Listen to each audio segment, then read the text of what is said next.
Hello lads and ladies, and welcome back for another video on the channel. Today we are back with some more Sky Bet League One content.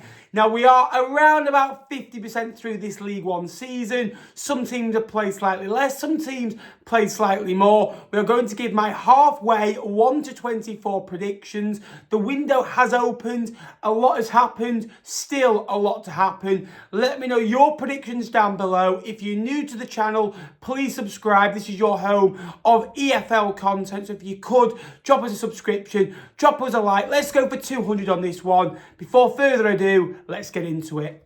Starting off my bottom four, I've gone for Burton Albion. Although Burton signed over 20 players in the window in the summer, they had a new owner, new manager, it didn't go well. Robinson was sacked in October after a bad run of defeat. After the Wickham game, he was potted. It took over 50 days for the Brewers to appoint a new manager. That was Gary Bowyer. Burton have improved under him, a couple of good points against Huddersfield and Peterborough, but winning in those games, they should be winning those football matches. 17 points dropped from winning positions. I do think the Brewers will finish bottom of the pile this year. Next up is Cambridge United. A team that has got away with it in recent years is Cambridge United, and I do think this year will be their year to go down. In recent years, there's been a Morecambe, an Accrington, a Forest Green, a Carlisle, a Fleetwood, teams of that ilk that has been slightly worse than Cambridge. Cambridge, daylight has saved their season in previous years. They're going to need a lot more than daylight. I just feel the lack of options up front. They've got no real creativity, no real star. Clubs outside the relegation zone that you think that player will pull them through, or they've got this about them. Cambridge don't really have anything about them. Also to go down is Crawley. They are playing well in games, they are creating chances, they are having a lot of possession, everything that you expected from a Scott Lindsay and then a Rob Elliott side who has come in and done well. Struggled away from home when they've had chances. Unfortunately, they don't take theirs. Next up is Shrewsbury, a club that I do feel anyone in that bottom six, bottom eight will be a side to jump out of it. Unfortunately, I don't think they'll do that. Gareth Ainsworth has come in and done a really good job so far. Wins over Birmingham I thought was really good as well. Points at home and away against Blackpool, which again are good points. A point away at Wigan when you're 2-0 down as well. Beat Lincoln. There's been a lot more of a resurgence since he came in. He's a great guy, a great manager. I just don't feel they've got the quality to stay up. Next up is Northampton, who normally suffer from a second season syndrome in this division, and they are slightly this year. They touched the 60-point mark in League One last year. However, you lose the core of your squad, the likes of Sam Sherring, Mark Leonard and Bowie, all at the football club last year. Obviously, a couple of those were loans, but I do think Northampton are solid enough to stay in the division. Next up is Bristol Rovers, a club that shouldn't be down at this end of the table. They've struggled in recent years. The recruitment at times has looked really good, but on the pitch it just never seemed to go well.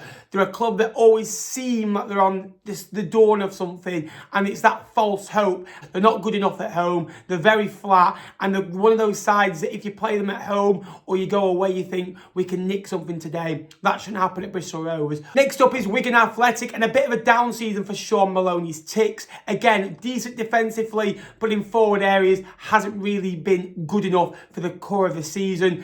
Again, are a side that try not to lose rather than go out to win. Bit flat, bit boring to watch. They've got enough quality in this side, and it's a side that's underachieving. Next up is Exeter City, and jumping a few places down in my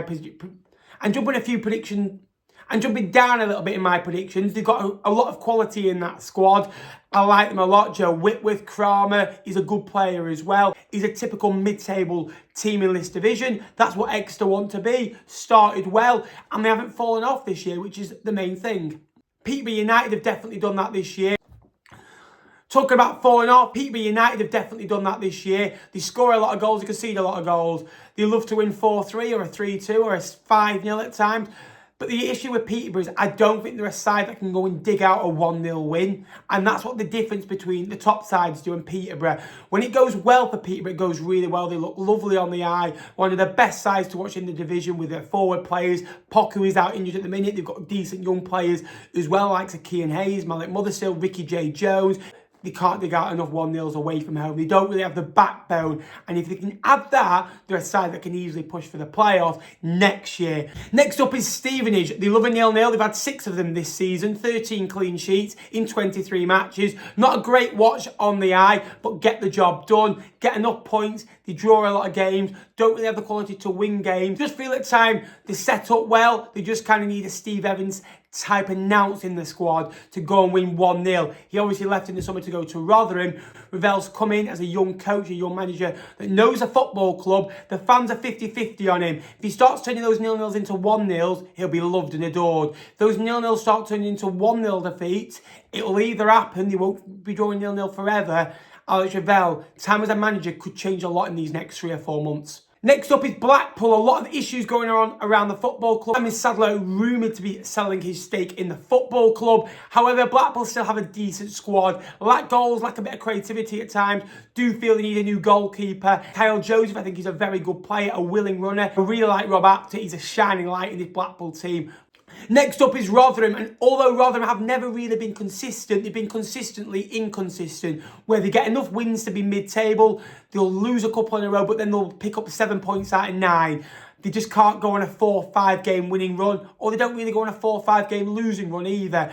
And it's a side that should be doing so much better, that was expected to do better because of the players they brought in. Steve Evans, mid-table finish. I do think Rotherham need that, a bit of consistency, a bit of a level season to go again.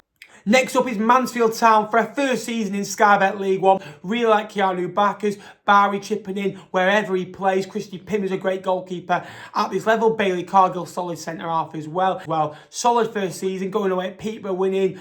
You know, beating Bolton at home, beating Barnsley on the opening day of the season, beating Blackpool earlier this year.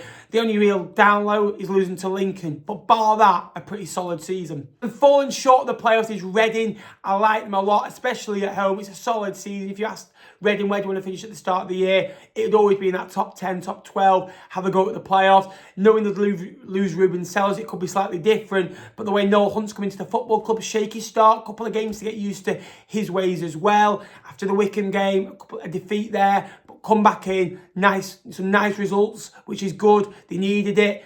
And I do really like the look of this Reading side, but unfortunately squad depth might pay its course. 10th, Lincoln City. The city with the best cathedral, however, the city that aren't getting into the playoffs this season, Lincoln City. Skabala, again, a great young coach in the game, has to adapt. Some things have gone against him. I don't think at times his substitutions and his tactical in-game management has been the best. Think away at Huddersfield. I really remember Rico Hackett struggling in the game at left wing back at 2-1. You think maybe get a Dom Jeffries onto it, put a solid left footer on, a solid defender on. He didn't. It paid its course and they drew 2-2. Too many games where they go on this 5-6 games without a win. They lack goals. I don't think Freddie Draper. I don't think McCarmer. Cadamarchi is a decent player, but he's young.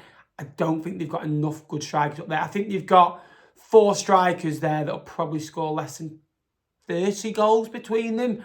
Whereas last year they had a Joe Taylor who scored over 46 games, probably 20, 25. Don't cry too much, Jake, at that prediction. Next up, Leyton Orient, 9th place. They're in the bottom 4 6 weeks ago. I got asked on League One Live. If you haven't watched that, make sure you do on a Sunday night at 8 p.m. If not, where have you been? Do I think Leyton Orient are serious contenders to go down? And I didn't believe so. They've got great players. When you look at the squad, like Dan Adji, Ethan Galbraith, they've got a really good core there. Richie Wellens is a great manager. When it goes badly against him, he's a bit of a sour manager that will call players out, but sometimes I think that's for the best. Last year they started slow, they chased down the playoffs. As soon as they got into a playoff picture, they crumbled a little bit, so it'll be interesting to see what they do this year. But again, a top 10 finish in League One for Leyton Orient, that'll be 2 really, really good seasons and a real foundation to build on. You look at where they were 7 or 8 years ago, now they're a League One established football club with good players. 8th place, Bolton Wanderers, the team that are actually, if I'm honest with you, in terms of performances, overachieving. I think Bolton Wanderers should be around 14th in the division this year. You look at the last few wins that they've come against. Yes, exit in the last minute, paper over cracks. They beat Mansfield, who had 10 men. They beat Lincoln, who had 10 men. I just feel when it's 11-11 against 11, the players are feeding off the crowd's energy. The crowd want Ian Evatt to go. I think it's unanimous now. It's Sharon Britton and Ian Evatt against the fan base. I think the players are worried and they are scared to play in front of the Bolton fans. I think they're scared to go out because you know as soon as one of them makes a mistake or they lose 1-0, there's going to be questions asked. Whereas other football clubs, if they lost 1-0, there's no questions asked about their manager. And I just feel the fans are just waiting to jump on the back of Ian Evatt. Rightly so. He's done an unbelievable job, but I just think his demeanour in the football club at this moment in time, Bolton Wanderers are nowhere near the playoff standard. As soon as they play a good side, they crumble. 7th. I put this club 7th at the start of the year, Charlton, and I got asked, should Nathan Jones be sacked? No, absolutely not. Start of the year, they loved him. They were winning 1-0, 2-0, you know, not creating much. Then it dried up. The football stayed the same. The expected goals stayed the same. They just weren't getting the results. And it's a hard watch. Nathan Jones' football has to win games of football regularly to be okay to watch. If it doesn't, the style comes into it. If it wins, the style is never mentioned. However, 3 wins, 3 draws in the last 6, 5-0, you know, demolishing of Northampton has really kind of lifted the spirits in recent weeks. The table, having Miles Lieberman back is unbelievable. He's a great striker at this level. In the playoffs, Dave Challinor has never finished outside the playoffs as a manager, and I think that will continue. I think he'll get into the playoffs as Stockport County manager. Losing Louis Barry is a tough loss. Anyone that loses Louis Barry, you cannot replace him at this level. I don't care. They've got good enough players. I really like the likes of Wotton. I think he's a fantastic player as well. Got goals in him as well. He's a workhorse, can hold it. 5th, Barnsley, a side that were like Lincoln a few weeks ago, very inconsistent. Good away, bad at home. They've slowly turned the home form around with wins over Wrexham and Crawley, back-to-back wins. And they've actually won 4 on the spin for the first time since March 2023, where they actually beat Sheffield Wednesday, Portsmouth, Plymouth in that run as well. Again, Darrell Clark's style has to win, and he's been questioned at times this year, but he's a good enough manager. And when he gets a couple of wins together, you've seen what he did at Bristol Rovers, Cheltenham. He gave him a fighting chance to stay up after pretty much being wrote off after the first 12 games. I do believe this top 4 are a little bit in front of the others. I think Barnsley are maybe chasing that pack a little bit. But in 4th place, I've gone for Wycombe. Losing Caleb Taylor, losing Aaron Morley. You've lost a big core of your team. Coney could leave the football club as well. But again, when you've got good players, Peterborough have learned that you might lose them. I do think they're a group that will stay together till the end of the year. Bloomfield's done an unbelievable job now for the last real kind of the 15 games of last year at the end, then this season as well. So over the last kind of 40 games, he's been brilliant and a top 3, top 4 manager. In 3rd, I've gone for Wrexham. Phenomenal at home. They've got a mentality of promotion winners, you know, not champions, but promotion winners that are stuck together. They've added players like Dobson, Scar, etc. Okonkwo stayed at the start of the year after being on loan. The likes of Fletcher's coming in, scoring late goals as well. Paul Mullin, again, scoring goals now and again as well. Struggled to adapt at times to an injury and getting in the team. They're great at home. They've actually got 3 more away games to play than home games, which is a tough ask for them because they're not great away. But at home, they're frantic and in your face. And that'll be enough to keep them into the playoffs. And if they get into the playoffs, you'd fancy a Phil Parkinson competition, knockout football to win them. In the top 2 then, in 2nd place, I've gone for Huddersfield. Huddersfield are a team that look and identify as their manager approaches. Michael Duff is a manager that is hard to beat, hard to break down, not a great watch, but get crosses into the box and win games 1-0, 2-0, 2-1. However it may be. Good at home, can go away and win 1-0. Have a bit of flair, they can go away at Bolton and win 4-0 like they did as well. I think Joe Taylor will give them something they haven't had. A real powerhouse up front. Look, there's big pressure there, it's a big fee. Jay Stansfield had a massive, humongous fee. And look how he's coped with the pressure. Joe Taylor had a great half a year at Colchester, a great half of the year at Lincoln. It took him the first 6 games to get going at Lincoln. He's hardly played any football this year, so it might be a slow burner, but they're a good side and a really good run. Over 100 days unbeaten. In 1st place is Birmingham. Birmingham are a team that I do believe will get over 100 points. Do I think they can go and demolish 110, 115? Potentially. But when teams win promotions, there's a few drinks involved, there's rotation of teams, and you lose your motivation a little bit. But this is a team that, let's be honest, the players behind the likes of Dykes, Jukovic, Leonard, they come in and they don't make you any worse. They're a good team. Iwat is a fantastic player. Paik is phenomenal. Stansfield, Alfie May, Cochrane, Bielik, Clara.